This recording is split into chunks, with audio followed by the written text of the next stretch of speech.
இது இன்றைய மன்னா, இன்றைய மன்னா, இது இன்றைய மன்னா, இன்றைய மன்னா, தன்னா அன்பாழ்வின் மன்னா.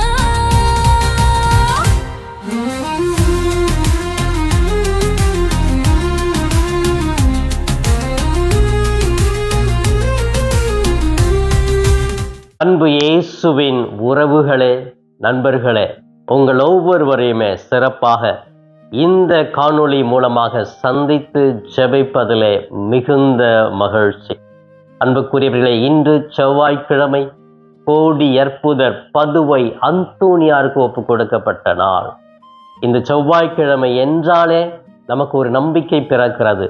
நான் இந்த புனிதரை நாடி சென்று அவருடைய திருத்தலத்திலே அமர்ந்து ஜெபித்தால் நிச்சயமாக அதை பெற்றுக்கொள்ளுவேன் என்ற ஒரு நம்பிக்கை அனைவருக்குமே வருகிறது என்றால், இந்த கோடி அற்புதர் தன்னுடைய வாழ்நாள் முழுவதும் இறைவனோடு வாழ்ந்தவர். தனது கரங்களில் குழந்தை பாலனை ஏந்தி ஒவ்வொரு பிள்ளைகளுக்காக பரிந்து பேசிக்கொண்டே இருப்பவர் என்பது நமக்கு அவருடைய வாழ்க்கையிலிருந்து தெரிகிறது. ஆம் பிரியமானவர்களே, இந்த புனிதர் ஏழைகளின் புனிதராக, நம் அனைவரின் புனிதராக, நம்முடைய தேவைகளுக்காக பரிந்து பேசுபவராகவே இருக்கிறார் என்று அவர் செய்கிற ஒவ்வொரு சிறு சிறு செயல்கள், அற்புதங்கள் மூலமாக நாம் கண்டுகொள்ளுகிறோம். எனவே இந்த செவ்வாய்க்கிழமை வேளையிலே இந்த புனிதருடைய பக்தி முயற்சியை கடைபிடிப்போம். இந்த புனிதரை நாடி இறைவனை விரைவில் சந்திக்க இயேசுவோடு இணைந்து வாழ நாம் முயற்சி எடுப்போம். நிச்சயமாக உங்களுடைய ஜெபங்கள் இந்த புனிதருடைய பரிந்துரையால் கேட்கப்படும். அனைத்து மக்களுமே பெற்றுக்கொள்ளுவீர்கள் என்று நான் உறுதியாக கூட சொல்லுகிறேன். ஏனென்றால் நானும் இந்த திருத்தலத்தினுடைய துணை அதிபராக இருந்து ஒவ்வொரு நாளுமே ஒவ்வொரு செவ்வாய்க்கிழமையுமே பார்க்கிறேன். மக்கள் நம்பிக்கையோடு வருகிறார்கள், ஜெபிக்கிறார்கள், அடுத்த வாரத்தில் அதை பெற்று விடுகிறார்கள், நன்றி உணர்வோடு வந்து நன்றி திருப்பலி வைக்கிறார்கள். இதெல்லாம் கண்கூடாக பார்ப்பதனால் சொல்லுகிறேன், உங்களுடைய ஜெபங்கள் இந்த கோடி அற்புதருடைய பரிந்துரையால் நிறைவாக்கப்படும் என்பதிலே ஐயம் வேண்டாம். அன்புக்குரியவர்களே, இன்றைய மன்னா என்ற இந்த நிகழ்ச்சியிலே இன்று நம்முடைய தாயாம் திரு அவை நமக்கு கொடுக்கிற இன்றைய மன்னா லூகாஸ் நற்செய்தி பிரிவு 21 இறை வார்த்தைகள் 5-11 முடிய பகுதிகள். அன்புக்குரியவர்களே, இந்த பகுதியிலே நாம் எதை படிக்கிறோம் என்று பார்க்கிற பொழுது, மக்கள் எழில்மிகு அந்த ஆலயத்தை பார்த்து வியந்து போகிறார்கள். விலை உயர்ந்த காணிக்கை பொருட்கள் மூலமாக இது அலங்கரிக்கப்பட்டிருக்கிறது, கண்களுக்கு வியப்பாக இருக்கிறது என்று சொல்லுகிறார்கள். அப்ப இயேசு அவங்கள பார்த்து சொல்றார், இதெல்லாம் பார்த்து வியந்து போகிறீங்க இல்லையா, ஒரு காலம் வரும் அப்பொழுது எல்லாமே அழிந்து விடும் அப்படின்னு சொல்லிட்டு அழிவை பற்றி சொல்லுகிறார். அப்ப சீடர்கள் இயேசுகிட்ட கேட்கிறார், இது எப்பொழுது நிகழும்? ஏமாறாதவாறு எச்சரிக்கையாக வாழ கற்றுக்கொள்ளுங்கள். ஒரு எச்சரிக்கையா இருக்கணும் அப்படின்னு ஆண்டவர் இங்க சொல்றார் சிலர்கிட்ட. ஏன்னா என் பெயரை வைத்து நானே அவர், நானே இப்படிப்பட்ட வாழ்க்கையை வாழ வந்திருக்கிறேன், இதை செய்யுங்கள் அதை செய்யுங்கள் என்று ஏமாற்றுவார்கள். நீங்க ஏமாறாதவாறு பார்த்து கொள்ளுங்கள். நிச்சயமாக 2ஆம் வருகையிலே ஒரு வறிய மாற்றங்கள் ஏற்படும், விண்ணிலே மாற்றங்கள் ஏற்படும், பூமியிலே மாற்றங்கள் ஏற்படும்.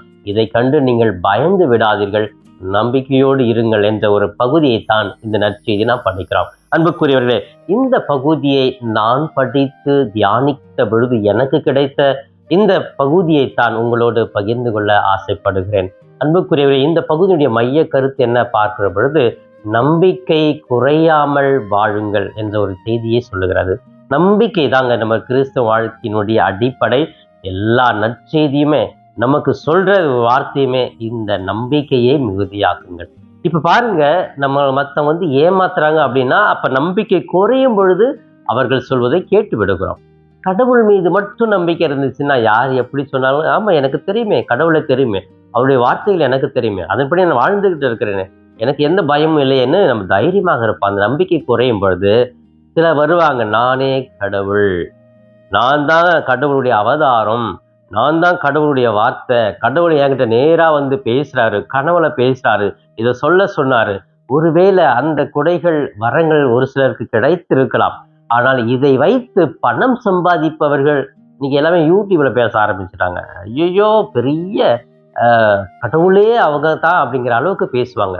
நான் தான் பண்ணேன், நான் தான் இப்படி செஞ்சேன், என்னால தான் இந்த கூட்டம், என்னால தான் இப்படி நடக்குது அப்படிங்கிற ஒரு எண்ணம் மக்களுக்கு வர வர என்ன பண்ணுவாங்க, நானே கடவுள், கடவுள் என் கூட தான் இருக்கிறாருன்னு கூட சொல்ல மாட்டாங்க.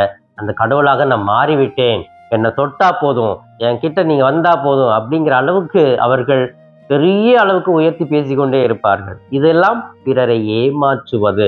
இப்படி ஏமாற்றவங்க என்ன செய்வாங்க, நான் தான் கடவுளுங்கிறவங்க அப்படியே விட்டுருவாங்களா? பணத்தை 1,00,000 கொடுத்துட்டு போங்க, எல்லாமே சரியாயிடும். உங்க குடும்பத்துல இந்த மாதிரி பிரச்சனை இருக்குது, எல்லாமே சரியாயிடும். அப்ப மக்களை பயமுறுத்தி கடவுள் நான் தான் என்று சொல்லி ஏமாற்றுகிறவர்கள் நிறைய இருக்கிறாங்க. அதனால ஏமாந்து போய்விடாதீர்கள், நீங்களும் பிறரை ஏமாற்றவும் செய்யாதீர்கள் என்ற ஒரு செய்தியை இந்த நற்செய்தியின் மூலமாக இறைவன் தெளிவுபடுத்துகிறார். அன்புக்குரியவர்களே, சிறப்பாக இந்த நற்செய்தியிலிருந்து 2 கருத்துக்களை கூட நாம தியானிக்கலாம். அதில் முதல் கருத்தாக வருவது, உலகம் நிலையற்றது, கடவுள் மட்டுமே நிலையானவர் என்ற ஒரு கருத்தை முன்வைக்கிறார். அப்ப இந்த அழகான ஆலயத்தை பத்தி வியக்கிறாங்களே, இல்லை இது கூட ஒரு நாள் அழிஞ்சிடுங்க, ஆனால் கடவுள் நிலையாக இருப்பார். அப்ப இந்த உலகம், பார்க்கிற உலகம், இந்த அழகான ஒரு உலகம், எதெல்லாம் நமக்கு அழகு என்று நாம் உணர்கிறோமோ அது எல்லாம் ஒரு நாள் அழியக்கூடியது. ஆனால் கடவுள் மட்டும் அழியாதவர், நிலையானவர். எனவே அவரிடத்தில் நாம் பார்த்து வியப்பதும் அவர் மீது நம்பிக்கை வைப்பதுதான் கிறிஸ்தவத்தின் உண்மையான வாழ்வு என்று சிறப்பாக சொல்லப்படுகிறது. இரண்டாவது கருத்தாக, பயங்கள் நம்முடைய வாழ்க்கையில் நீக்கப்பட வேண்டும், நம்பிக்கை மிகுதியாக்கப்பட வேண்டும். பயம் இருக்கிறது, ஐயோ எப்போ உலகம் அழியுமோ அப்படின்னு. ஒரு காலகட்டத்துல 2000 உலகம் முடிய போகுது அப்படின்னு சொன்னாங்க. நிறைய பேர் கிராமங்கள்ல என்ன பண்ணாங்க, ஆடு மாடுகள்லாம் வெட்டி சாப்பிட்டாங்க, நிலத்தெல்லாம் வித்துட்டாங்க, வீட்டெல்லாம் வித்துட்டாங்க. ஏன்னா அழிய போகுது, 2000 வரப்போகுது, இன்னும் 10 நாள் தான் இருக்கு, 20 நாள் தான் இருக்குது, 2 நாள் தான் இருக்குதுன்னு சொல்லிட்டு 2000 வந்துச்சு, அழியல, அப்படியே எல்லாமே இருக்கிறாங்க. அப்பதான் யோசிக்கிறாங்க, ஐயோ அழிவு 2000 இல்லை. இப்ப இந்த 2000 அழிவுன்னு யாரு சொன்னது? கடவுள் சொன்னாரா? இல்லை, மக்களையே தான் கடவுள் என்று சொல்லி பிறரை ஏமாத்தினவர்கள் சொன்னது. அப்படி அவங்க சொன்னதை வச்சு பயந்து வாழ்ந்தவர்கள் எல்லாமே எல்லாத்தையுமே இழந்தார்கள். பிரியமானவர்கள், பயம் என்பது நமக்கு தேவையில்லை. யார் நான் தான் கடவுள், நான் தான் கடவுளுடைய சந்நிதியிலிருந்து நான் அவரை பிரதிபலித்து அவருக்காகவே பேசுகிறேன் அப்படின்லாம் சொல்லி ஏமாத்துறாங்க இல்லையா? அவங்க சொல்றதை வச்சு நம்ம பயந்து விடக்கூடாது. நிறைய பேர் போயிட்டு வீட்டில் ஏமாத்துவாங்க.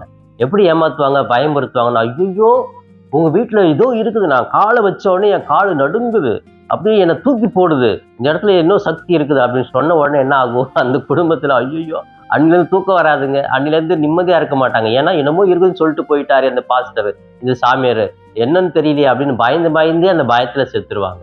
பிரியமானவர்களே, இப்படி சொல்றவங்க இருக்கிறாங்க. நம்ம பயப்படாம தைரியமா இருக்கணும். ஏன், எனக்குள்ள இருக்கிறவர் என்னை விட பெரியவர், உலகில் இருக்கும் எல்லா சக்திகளையும் விட உயர்ந்தவர் அப்படின்னு நம்ம நினைச்சிட்டாலே போதும். எனக்கு எங்க பயம்? இந்த இடத்துல எந்த தீய சக்தி இருந்தாலும் நான் ஜெபித்து இயேசுவனுடைய பெயரை வைத்து நான் அதெல்லாம் விரட்டி விடுவேன் அப்படின்னு சொல்லிட்டு தைரியமா மகிழ்ச்சியா வாழணுங்க. அதுதான் வாழ்க்கை, அதுதான் கடவுள் நமக்கு கொடுத்திருக்கிறார். எனவே பயத்தை தூக்கி எறிவோம், நம்பிக்கையை மிகுதியாக்குவோம். அதுதான் இந்த நற்செய்தியினுடைய ஒரு உயர்ந்த பகுதியாகவே இருக்கிறது. நம்முடைய வாழ்க்கையில கூட நம்முடைய சொந்தங்களே, நம்முடைய உற்சாக உறவினர்களை, உடன்பிறப்புகளை நமக்கு எதிரியாக கூட மாறலாம். நம்ம வீழ்த்தடிக்கலாம், நம்ம எப்படி சாகடிக்க வேண்டும், அழிக்க வேண்டும் என்ற திட்டங்கள் இடலாம். ஆனாலும் ஒருபோதும் இதை பார்த்து பயந்து விடாதீர்கள்.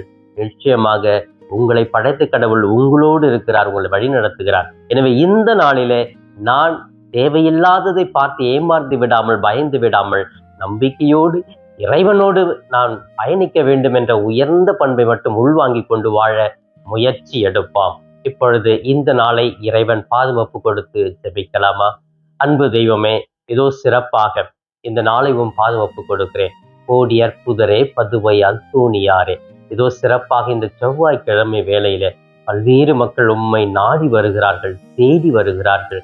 கடினமான ஒரு சூழ்நிலை கூட இந்த இடத்திற்கு வந்தார், இந்த அந்தோணியார்கிட்ட போனா எனக்கு கிடைக்கும் என்று நம்பி வருகிற ஒவ்வொரு பிள்ளைகளுக்காக தொடர்ந்து பரிந்து பேசி அனைத்து தேவைகளும் பெற்று கொடுப்பீராக. குறிப்பாக திருமண தடை, குழந்தை பாக்கியம் இல்லை, வேலை இல்லை, தீய பழக்கத்துக்கு அடிமையாக இருக்கிறோம், குடும்பத்துல பிரச்சனை, பொருட்கள் காணவில்லை என்று பல்வேறு தேவைகளை ஜெபிக்கிற ஒவ்வொரு பிள்ளைகளுக்காக இயேசுவின் இடத்திலே பரிந்து பேசி அனைத்தையும் அவர்களுக்கு இப்பொழுதே கொடுப்பீராக.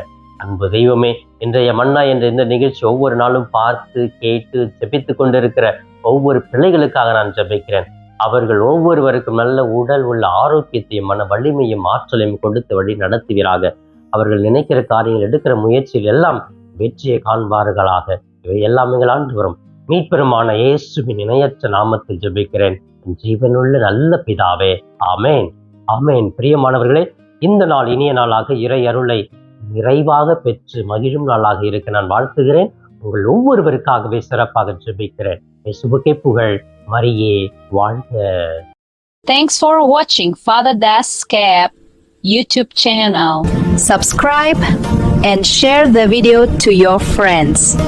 May God bless you.